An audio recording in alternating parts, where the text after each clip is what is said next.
আসসালামু আলাইকুম রহমতুল্লাহ। প্রিয় দর্শক, আজ নিয়ে এসেছি আদার তৈরি সিক্রেট হজমি রেসিপি। এটাকে আপনারা জিঞ্জার ক্যান্ডিও বলতে পারেন। মজাদার এই জিঞ্জার ক্যান্ডি কম বেশি বাসায় তৈরি করে থাকি, তবে আজকের এই রেসিপিটি আমি একটু ভিন্নভাবে আপনাদের সঙ্গে শেয়ার করব। চলুন তবে এই মজাদার জিঞ্জার ক্যান্ডি কিভাবে আমি খুব সহজে তৈরি করে নিয়েছি সেই সব প্রক্রিয়াতে। জিঞ্জার ক্যান্ডি তৈরিতে আমার লাগবে আদা। আমি এখানে বেশ আধা কেজির মতো আদা নিয়ে নিয়েছি এবং এগুলোকে সুন্দরভাবে গায়ে থেকে খোসাগুলো ছাড়িয়ে নেব।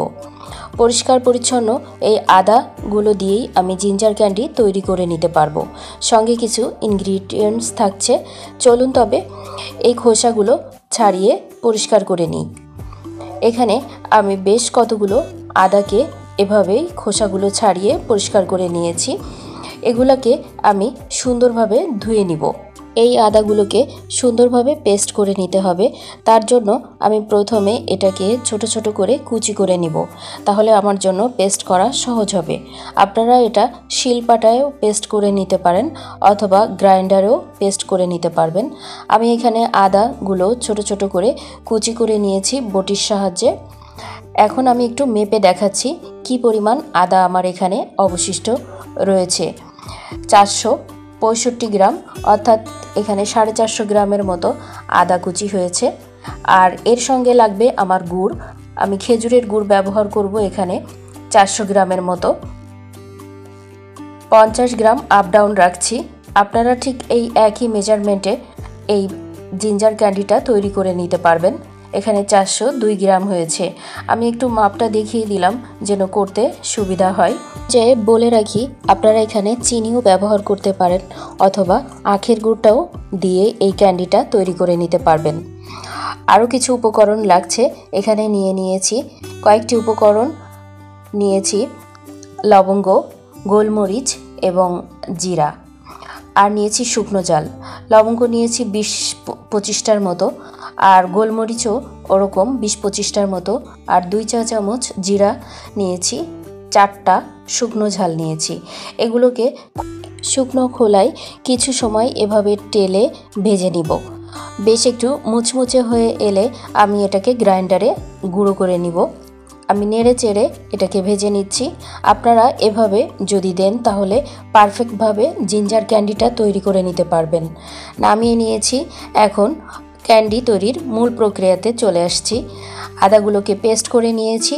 পানি দিয়ে এটা পেস্ট করবেন না, হালকাভাবেই আমি কিছুটা শুকনাভাবেই পেস্ট করে নিয়েছি। দিয়ে দিয়েছি এখানে মেপে রাখা গুড়টা। এ পর্যায়ে আরেকটু বলে রাখি, আপনারা এই গুড়টা যদি এভাবে পাটালি গুড় ব্যবহার করেন তাহলে সামান্য পানি দিয়ে এটাকে জাল করে নেবেন, তারপর আদাটা দিয়ে দিবেন।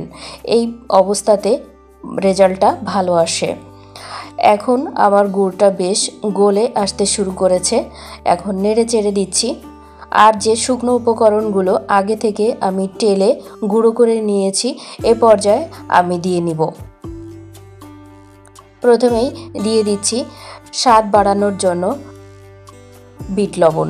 1/2 চা চামচ বিট লবণ দিয়েছি এবং গুঁড়ো করে রাখা মশলাটা দিয়ে দিচ্ছি। এখানে লবঙ্গ, গোলমরিচ, জিরা এবং শুকনো ঝাল সুন্দরভাবে মিশিয়ে আমি নেড়ে চেড়ে নিচ্ছি।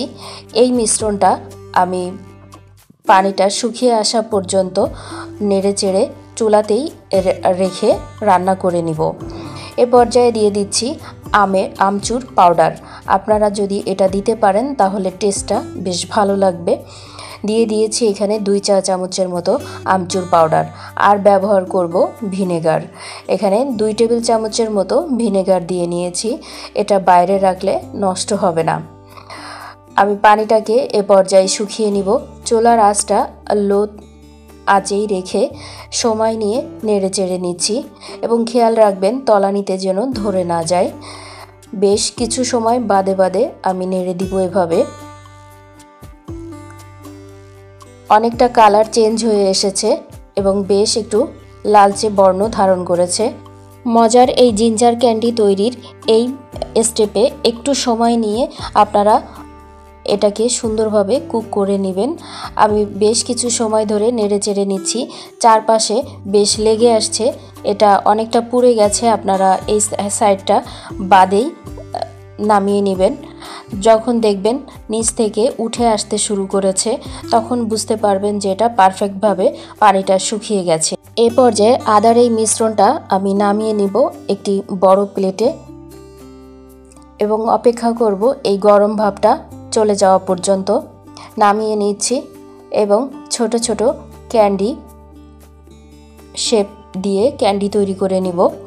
এখানে সবটা আদাই আমি এভাবে নামিয়ে নিচ্ছি। প্রিয় দর্শক, দেখতে পাচ্ছেন আদার কালারটা একদমই চেঞ্জ হয়ে গিয়েছে এবং চমৎকার একটা ফ্লেভার বের হয়েছে, অসম্ভব মজা। আমি এখন বেশ একটু ঠান্ডা হয়ে আসছে, আমি ছোট ছোট গোল গোল করে ক্যান্ডি আকার দিয়ে নিচ্ছি। এখানে ঠিক শেপগুলো এভাবে ছোট ছোট করেই দিয়ে নিব। আপনারা আপনাদের পছন্দ মতো শেপে ক্যান্ডিগুলো তৈরি করে নিতে পারেন। আমি এখানে সবগুলো ক্যান্ডি এভাবেই তৈরি করে নিয়েছি। এই আদার ক্যান্ডিটা এত বেশি উপকারী, আপনারা সর্দি কাশি অথবা গলা খুশখুশিতে এর একটি ক্যান্ডি খেয়ে নিতে পারেন। বেশ মজা এবং খুব দ্রুত নিরাময় হওয়ার সম্ভাবনা আছে এবং আপনারা বদহজমে এর একটি ক্যান্ডিও খেয়ে নিতে পারেন, তাহলে খুব সহজেই বেশ ভালো লাগবে শরীরের মাঝে। তৈরি হয়ে গেল আজকের বেশ উপকারী আদার তৈরি সিক্রেট হজমি রেসিপি। আশা করি আজকের রেসিপিটা আমার দর্শকদের কাছে অনেক বেশি ভালো লেগেছে। পরবর্তী ভিডিওর আমন্ত্রণ জানাচ্ছি। আর এমন উপকারী সব মজার ভিডিও পেতে আমার চ্যানেলটি সাবস্ক্রাইব করে রাখবেন, তাহলে সবার আগে আপনার কাছে পৌঁছে যাবে আমার প্রত্যেকটি ভিডিওর নোটিফিকেশান। সকলের সর্বাঙ্গীন সুস্থতা কামনা করে এখানেই শেষ করছি। আল্লাহ হাফেজ।